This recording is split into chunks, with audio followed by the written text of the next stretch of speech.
राज के लिए जरूरी था कि पहले तो वह सब चीजों को पता करे कि आखिर अतीत में क्या क्या हुआ है, और इसके लिए उसकी सुहाना से बात होना बहुत जरूरी था। यह बहुत जरूरी था कि सुहाना और वह एक दूसरे के सामने अपना अपना पक्ष रखें। अगले 4-5 दिन राज ने सुहाना से बात करने की बहुत कोशिश की, पर सुहाना ने जैसे कोई जवाब ना देने की कसम खा ली थी। इसलिए राज आज आखिर उसके ऑफिस ही पहुंच गया। राज को इस तरीके से आया देखकर सुहाना को समझ नहीं आया कि वह से क्या बात करें। जैसे ही रिसेप्शनिस्ट ने उसे राज के आने की खबर दी, सुहाना का दिल जोरों से धड़कने लग गया। पर अब क्योंकि राज विक्रांत का पुराना बिजनेस क्लाइंट है और इनके बहुत सारे बिजनेस में कॉमन इन्वेस्टमेंट है, इसलिए इस तरीके से वह राज को ना तो बाहर खड़ा रख सकती थी और ना ही उससे मिलने से इनकार कर सकती थी। इसलिए उसने राज को अपने केबिन में बुलाया। राज जैसे ही सुहाना के केबिन में पहुंचा, उसने दरवाजे पर दस्तक दी और कहा, मैडम क्या मैं अंदर आ सकता हूं? सुहाना जी, अब आप यहां तक आ गए हैं तो अंदर तो आ ही सकते हैं। आइए बताइए मैं आपकी क्या मदद कर सकती हूं? राज, यह क्या बात हुई सुहाना, मैं तुम्हारे ऑफिस आया हूं, नो कॉफी नो चाय नो नाश्ता। अभी कल तुमने ही तो बताया था कि तुम्हारे ऑफिस ही कॉफी बहुत अच्छी होती है। पहले मुझे तुम्हारे ऑफिस ही कॉफी पीनी है, उसके बाद बात करेंगे। यह कहकर राज सुहाना के सामने पड़ी हुई कुर्सी पर बैठ गया। सुहाना उसे इस तरीके की हरकतें करते देखकर बहुत ज्यादा असहज होती जा रही थी। सुहाना को समझ नहीं आ रहा था कि वह राज से कैसे पीछा छुड़ाए, क्योंकि राज का पीछा छोड़ने का इरादा तो बिल्कुल भी नहीं लग रहा था।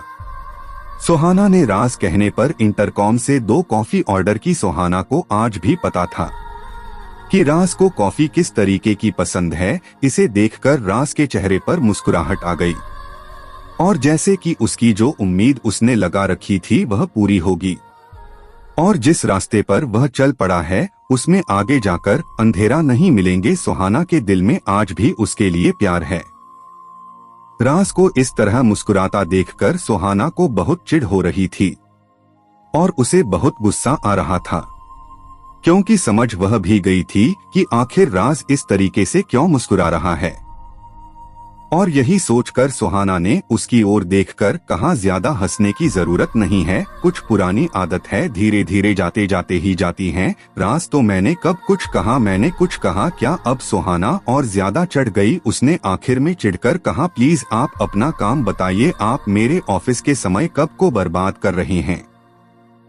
राज, मैंने कहा ना, मैं पहले कॉफी पी लूंगा उसके बाद जवाब दूंगा, और तुम मेरे साथ ऐसे बर्ताव नहीं कर सकती हो। मैं तुम्हारी कंपनी का 45% शेयर होल्डर हूँ, तो इसका मतलब है कि तुम्हारी कंपनी का 45% मेरा है, और इसी तरीके से हमारे साथ में बहुत सारे बिजनेस है। तो तुम मुझसे अपना पर्सनल रिश्ता तोड़ सकती हो तो प्रोफेशन रिश्ता खत्म नहीं कर पाओगी। इसलिए मुझे लेकर आओ, अपने अंदर थोड़ा पेशेंस जगा लो, वरना रोज इसी तरीके से तिलमिलाती रहोगी, क्योंकि मैं अब तुम्हें गारंटी देता हूँ हमारा मिलना अब रोज होगा।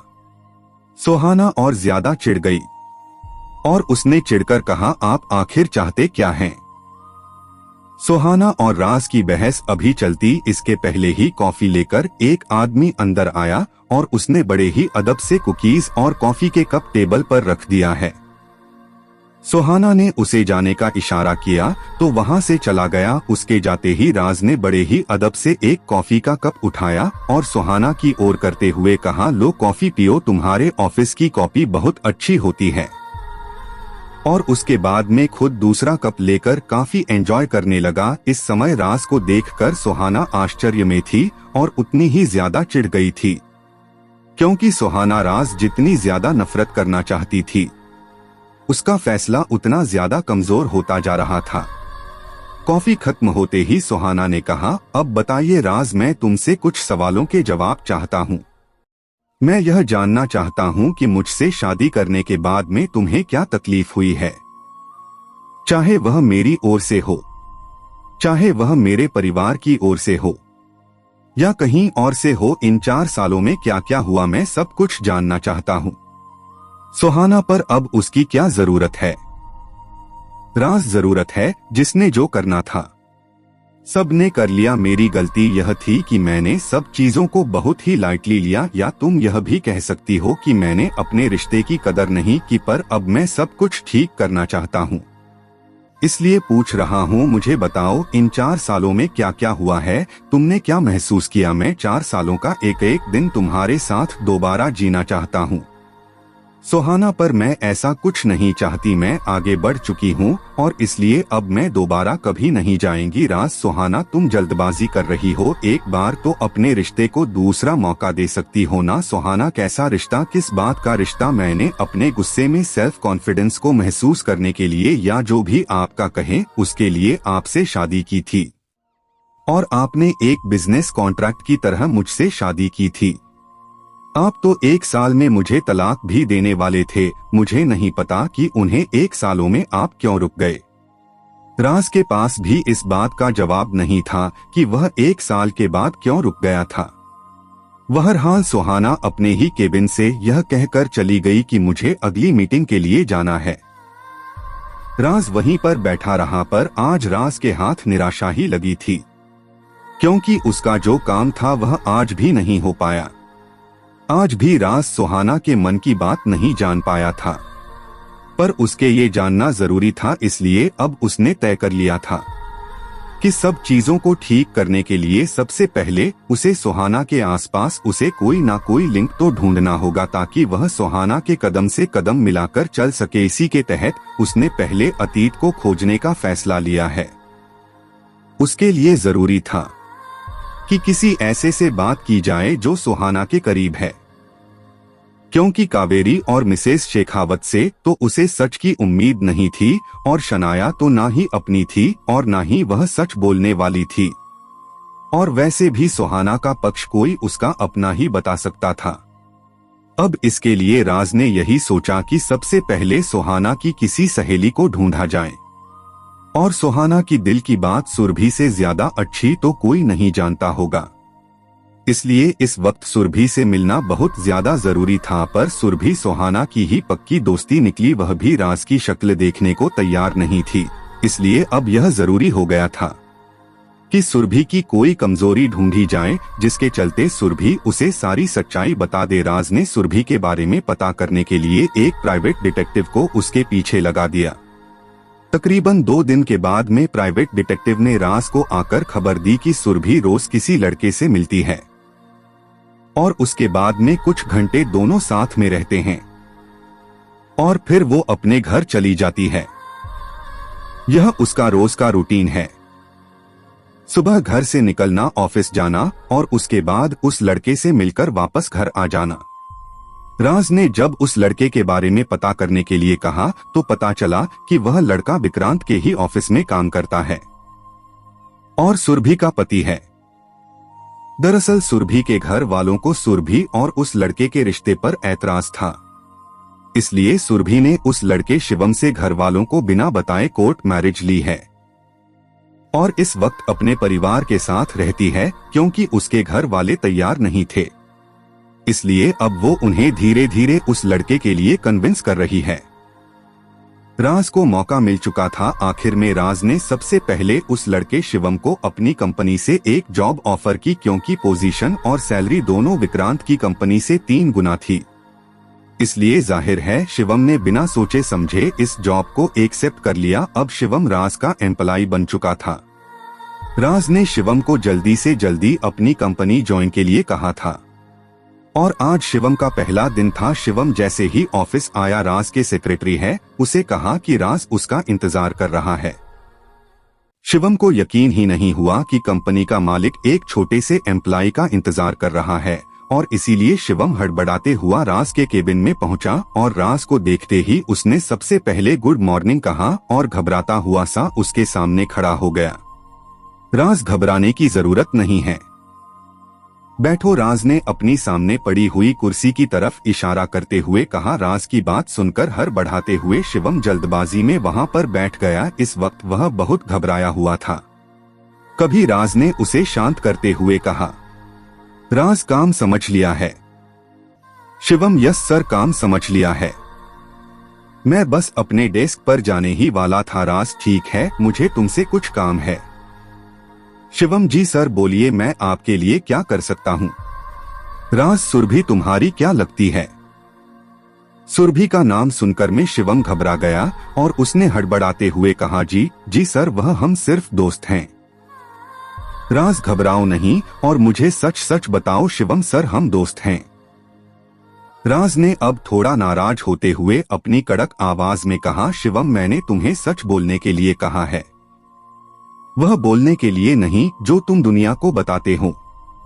शिवम ने सर झुकाकर कहा, सर वह मेरी पत्नी है। दरअसल हम एक दूसरे को प्यार करते हैं और क्योंकि सुरभि का परिवार वाले पैसे वाले लोग हैं, इसलिए वह लोग एक छोटे से एम्प्लॉय के साथ अपनी बेटी की शादी नहीं करना चाहते।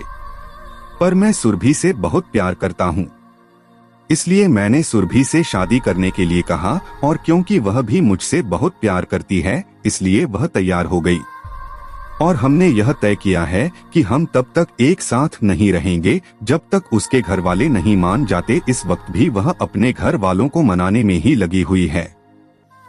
राज चलो यह तो अच्छी बात है कि तुम लोगों ने शादी कर ली, पर मुझे सुरभि से काम है और सुरभि तुम्हारी बात मानेगी। मैं सुरभि के साथ कोई जबरदस्ती तो नहीं कर सकता। इस वक्त मेरी मजबूरी मान लो कि मुझे यह सब कुछ करना पड़ रहा है।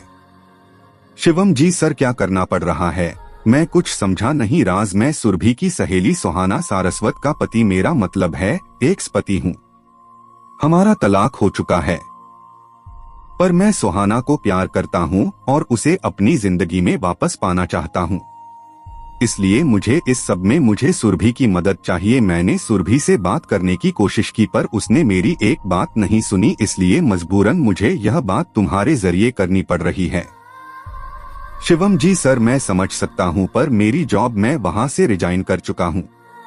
शिवम को अपनी नौकरी की चिंता हो गई थी कि कहीं ऐसा ना हो कि राज मुझे अपनी बात कहने के बाद उसे नौकरी से निकाल दे। राज ने उसे तसल्ली देते हुए कहा, तुम उसके लिए निश्चिंत रहो, तुम्हें जो जॉब मिली है वह जैसी है वैसी ही रहेगी और आगे मैं जल्दी ही तुम्हारे प्रमोशन को भी कंसीडर करूंगा। बस इसे रिक्वेस्ट या मजबूरी जो भी समझ लो, प्लीज सुरभि से बात करो ताकि मुझे भी मेरा प्यार मिल जाए। शिवम जी सर मैं बात करता हूँ। शिवम ने वहीं राज के केबिन में बैठे बैठे ही सुरभि को फोन किया और उसे शाम को राज के ऑफिस के पास के ही एक रेस्टोरेंट में मिलने के लिए बुला लिया।